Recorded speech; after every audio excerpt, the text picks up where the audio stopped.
Hello folks, how are you? Sometimes a little things may get us confused. यानी छोटी छोटी चीजें English language में हमें कंफ्यूज कर देती है ना। उन्हीं में से एक ऐसी चीज है जो हमारी लैंग्वेज में डे टू डे कॉन्वर्सेशन में आ जाती है और हम कंफ्यूज हो जाते हैं। तो आज का वीडियो उसी पॉइंट के ऊपर है और वो पॉइंट बहुत सिंपल है कि ये आईएनजी का यूज कितनी जगह पे हो जाता है, हमें समझ में नहीं आता है कैसे। एक्शन के रूप में आ रहा है then it is quite easy. Present continuous में हम यूज करते ही है ना, I am going, I am doing, I am sitting.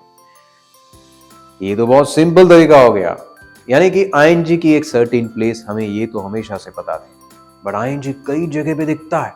यानी एक्शन, कोई भी वर्ड के साथ में आईएनजी आ रहा है तो जरूरी नहीं कि वो सिर्फ कॉन्टिन्यूअस सेंटेंस है। सो आज मैं आपके सामने इन सब चीजों को क्लियरली रखना चाहता हूं कि आईएनजी का एक्चुअली कहां यूज हो जाता है।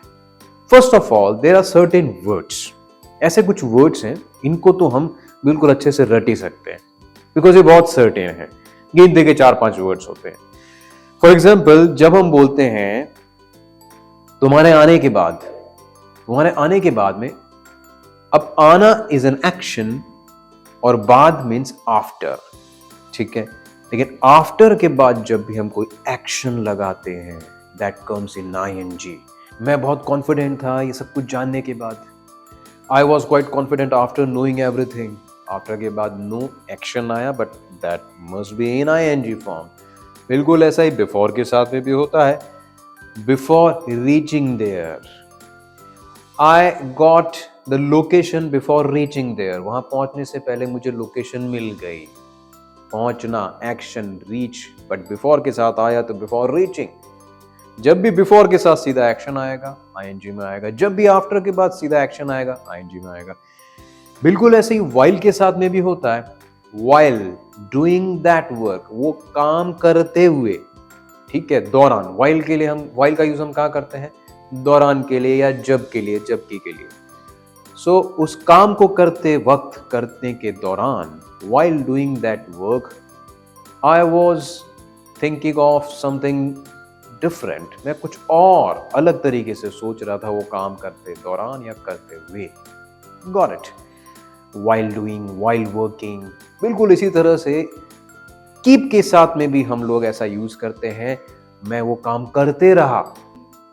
अब मैं पास्ट की बात करता हूं तो kept आ जाता है, I kept doing that work।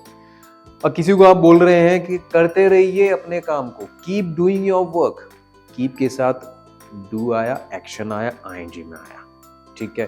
बिल्कुल उसी तरह से हम लोग फॉर के साथ में भी आईएनजी का यूज करते हैं।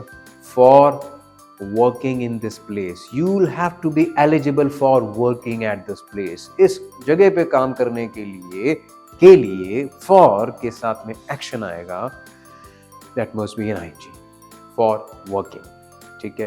बिल्कुल इसी तरह से ऑफ के साथ में भी हम आईएनजी लगाते हैं, है ना। I think he is fed up of helping you, तुम्हारी मदद करते करते ये तो फेड अप हो गया, है ना। He is fed up of helping you, I am fed up of listening all your stuff, तुम्हारा सारी बातें सुनते सुनते मैं तो परेशान हो गया। I am fed up of working here, यहाँ काम करते करते मैं तो परेशान हो गया। फेड अप ऑफ के बाद में एक्शन आएगा तो आईएनजी में ही आएगा। So we have got certain words after, before, keep, for, of. Apart from such places और दीज पर्टिकुलर वर्ड्स, इन वर्ड्स के अलावा एक और रूल होता है कि जब भी दो एक्शन साथ में आ जाते हैं, जैसे मैं ये काम शुरू करना हमेशा ऑफिस पहुंचने के बाद करता हूं, यानी when I reach office I start doing my work. तो स्टार्ट भी एक्शन है, डू भी एक्शन है, but when two actions come together और बीच में हमने कुछ भी नहीं लगाया जोड़ने के लिए, सीधा एक्शन, एक्शन के बाद एक्शन, तो दूसरा एक्शन आईएनजी में ही बाय डिफॉल्ट आएगा। बट ये एक कंडीशन आपको कई बार कंफ्यूज भी कर सकती है, क्योंकि कई बार दो एक्शन एक साथ हैं और दूसरा एक्शन फर्स्ट फॉर्म में भी दिख सकता है। हाँ, लेकिन ध्यान से देखिएगा, जब भी दो एक्शन एक साथ हैं और दूसरा एक्शन फर्स्ट फॉर्म में है तो बीच में टू जरूर होगा। इन दैट केस फिर आईएनजी नहीं आएगा। अगर टू बीच में आ गया था तो अगर आप ऐसे बोलते हैं I start to do work, तो फिर आईएनजी की जरूरत ही नहीं है। But if you put do after start directly, बिना किसी टू वो के आप सीधा एक्शन लगाते हैं स्टार्ट के बाद, तो स्टार्ट डूइंग आ जाएगा।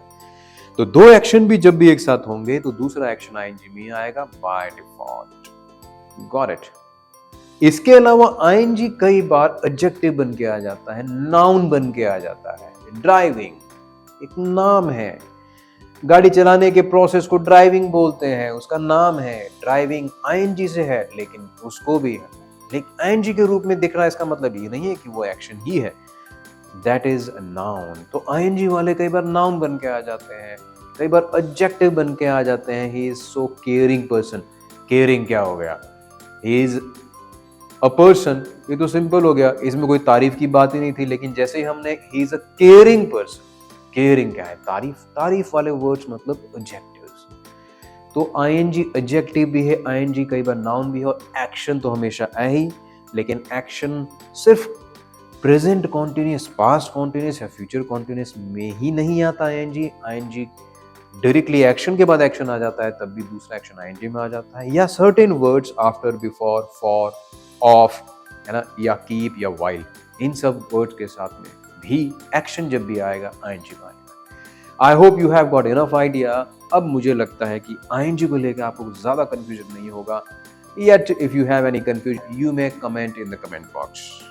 मिलते हैं नेक्स्ट किसी वीडियो में फिर किसी एक सिग्निफिकेंट पार्ट ऑफ लैंग्वेज के साथ। Till then, bye bye.